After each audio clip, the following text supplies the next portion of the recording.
Say hey, Yellow Jacket football fans. Welcome to In the Press Box with Calhoun's head football coach, Coach Clay Stevenson. And, Coach, congratulations on a region championship. Not that it alleviates any pressure, but it's just nice to be region champion again. Yeah, it was. It was great for those kids to, especially those seniors, to get to enjoy that and celebrate it at home. You know, they seeing the looks on their faces and seeing how they celebrated and really worked toward that goal of ours and get to achieve it. You know, a lot of time in sports you don't get to see your kids have too much joy, and seeing that Friday night was a great moment. 38-0 victory, a running clock in the second half. They took care of a team that a lot of people thought might give Calhoun some issues, but the Yellow Jackets, you got off to a great start. You just did really, really well. You had 3 possessions in the first quarter, 2 TDs and a punt, and we'll get to our kicker in just a minute. In the second quarter, you had, you had 3 possessions. I'm sorry. You had 4 possessions, 1 punt, 2 touchdowns, and a field goal. And then we finished the scoring in the third quarter when we had 1 possession, and that was a touchdown also. Yeah, you know, the first half, the only drive I'd like to have back is we had a penalty on the punt return and put us back inside the 10. Yes. And weren't able to convert the first down there. Had to punt out of our own end zone. And then that last one was just we're trying to run the clock out and punt it to them. But it was a very good night offensively. Really all 3 phases, you know, all went together and played a great game. We stole 2 possessions with special teams. We had 2 interceptions. That's 4 possessions we took away from them, and then being able to convert like we did on offense, it just was great complementary football. Yeah, the pound and shoot offense was rolling. The black shirt defense was outstanding. As you said, we had 2 picks in the first quarter, one by Jake Jordan and one by Blake Hammett, and those both led to scores. Yeah, they did. You know, once you get a turnover, you got to go convert, and we did that. So just very pleased. All in all, like that's 4 possessions in the first half that we took away. So it's very, very demoralizing for a team that, you know, in a big game like that, to be able to create those turnovers on defense and special teams, and then convert on offense. 44-yard field goal by Carlito Lopez, left to right kick, and he just nailed it. Yeah, he did. You know, we're right there on the cusp of field goal range. We'd like to get a few more yards. Got behind the sticks on first down, and just so a field goal. Some field goals you don't like. You know, you have to settle for. And other field goals you say, if we can run 3 plays, kick a field goal, we've done well. And that was one of those cases, and he stepped in and made the good kick. Yeah, exactly. That puts us up to, I think, +8 in the turnover margin for the season. So that is where we really need to be with the black shirt defense. And they just dominated this game, pitched another shutout. Yeah, they're you know, forcing some turnovers, and then, you know, knock on wood, offensively we've protected the football and valued each possession like hopefully we need to keep doing in the playoffs. Yeah, it just when you look at the game stats, we had 33 rushes for 196 yards. Coach, they had 15 rushes for 6 yards. That's 0.4 of a yard per carry. Yeah, the defense played lights out, you know, from the first whistle to the last one. So very, very pleased with them. Trace, Hawkins, and Crossland, a combined total of 15 for 20, no picks, 178 yards. We'll get to a lot of these TD passes here in just a minute. 2 punts, and all Carlos did was average 41 yards a punt. Yeah, he really got a hold of one of those, but he's been solid all year. It's good snapping and protection, and then he finished the rest of it. Exactly. As we said, Crossland had a touchdown passing. Trace Hawkins had a touchdown passing. And number 44, our other freshman in the backfield, Isaiah Knowles, threw a touchdown pass. Yeah, when two freshmen and a sophomore, all 3 of them have touchdown passes, it's a good night. Pretty productive night. Right. And rushing, Isaiah Knowles led the way with 19 carries and 151 yards rushing. Just the black shirt offense, the pound and shoot offense was just dominating all night. Yeah, it was, and we were a little bit worried. It was not a traditional game plan, I guess you'd say, with all the pressure that Heritage gave us. You know, we knew we had to move the pocket a lot and get outside and sprint out and do some bootleg action, and up front did a great job of blocking and included with the tight ends, W's, and running backs to be able to keep the quarterbacks off the ground for the most part. And that was key to keeping a quarterback off the ground because of what happened in the Gilmer County game. So we come out of the game fairly healthy, I guess. Yeah, no, there was no issues there, but just that was a warrior virus because that's their that's what makes them successful, bringing so much pressure and trying to cause chaos. So we did a good job of handling that. Very proud of the up front guys. Receiving, we had 9 receivers catch a pass.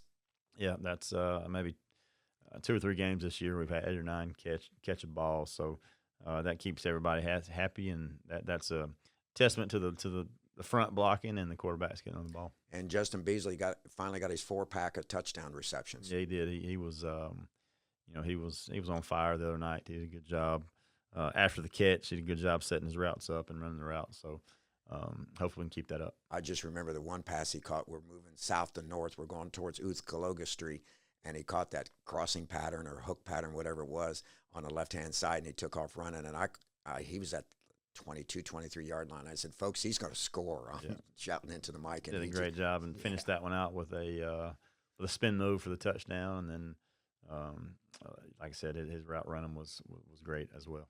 Yeah, the Yellow Jackets did really, really well. That improves our record to 6-3 overall, 5-0 in the region. And as I said, we are the region champions one more time, and it never gets old, does it? No, it doesn't. Each team is different, and all we were worried about this year is having that 2024 put up there on the banner. And about midway through the fourth quarter, McCaden, he was like, "Coach, that 24 is going to look good up there." And I said, "Yes, it is, buddy." So just very proud for them to like I said, work to get a goal and to be able to check that off was great. But like I told them, that's just one of our goals. We got a lot of work to do to moving forward. Exactly. Like we said, we have one more game. We're going to be tomorrow night. We're going to be up at Lafayette, and as Coach mentioned earlier, it's been a long time since we've been there. There's been a lot of remodeling done to that facility. Yeah, it has. I haven't seen it personally, but it looks good on film. The turf is new. They have a new field house, so it'll be great to get over there and in a old environment, but a new environment at the same time. Yes, and I did want to mention the Georgia High School Football Daily they pick their 5 top players from the entire state, and then they do the best of the rest, and they recognized Isaiah Knowles with 16 carries for 151 yards, a rushing TD, and threw a 19-yard touchdown pass. Of course, as you said, when I first started going to practices way back in the late summer, early fall, Isaiah Knowles was getting a lot of work done at quarterback. Yeah, he's just the Swiss Army knife. We can do a little bit of everything with him. But we gave he and Justin Beasley co-offensive player of the week awards last week. Jake Jordan was our defensive player of the week. He's made great strides since game 1 to game 9. So very proud of him. And then obviously Carlos was our special teams player of the week. We had that great field goal and then put the kicks.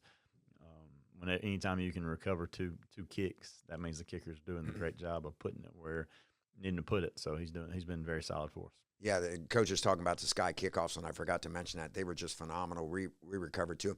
I think one of their players actually froze. He had plenty of time to come up and catch the high kick, but I think he heard footsteps coming down the field. Yeah. And he waited, and we recovered, like you said, 2 of them, and gave us great field position. Yeah, it did. Just very, very proud of that unit. Yeah, they did really, really well. As we said, we're going up to Lafayette to take on the Ramblers.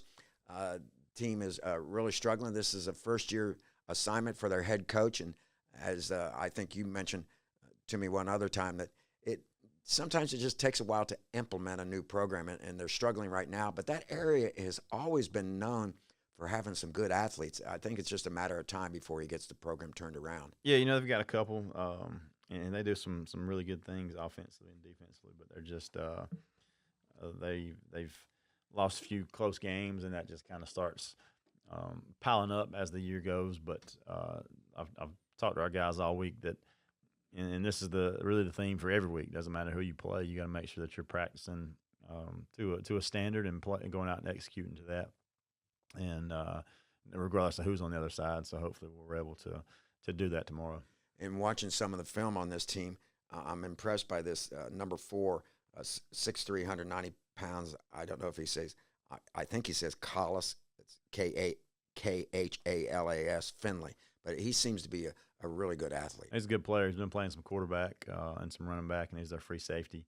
But he's definitely a player that you keep your eye on that team because he's a good player.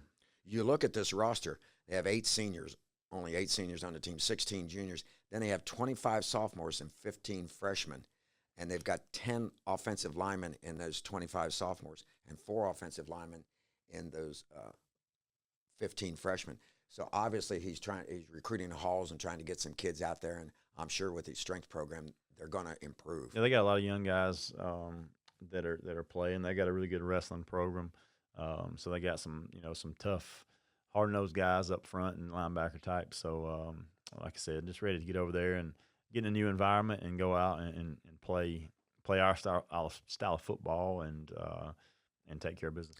Yeah, and it's hard for kids nowadays to not know what other teams are doing because of the internet. We have so much information available to us. This is, besides coming out of the game injury-free, you want us to go out and play jacket football. Yeah, we do, and we've talked since Monday meetings of with Halloween tonight, no school tomorrow, just a little bit different of a schedule.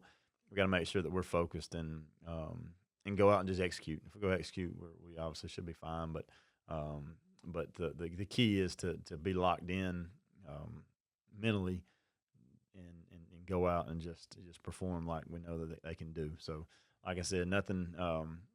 I've talked to them again about being a mature football team. It doesn't matter who we're lining up against, where we're having to go. We got to make sure we're focusing on doing our job and going out and executing. Exactly, and obviously the big key is to come out of this game injury-free. We're going to get a couple guys back onto the field, perhaps get them used to doing things, because then we have a bye week for us. There are going to be some Georgia teams playing next week because of the hurricanes that came through our area to play makeup games. That depends upon where the region's where they stand in the region.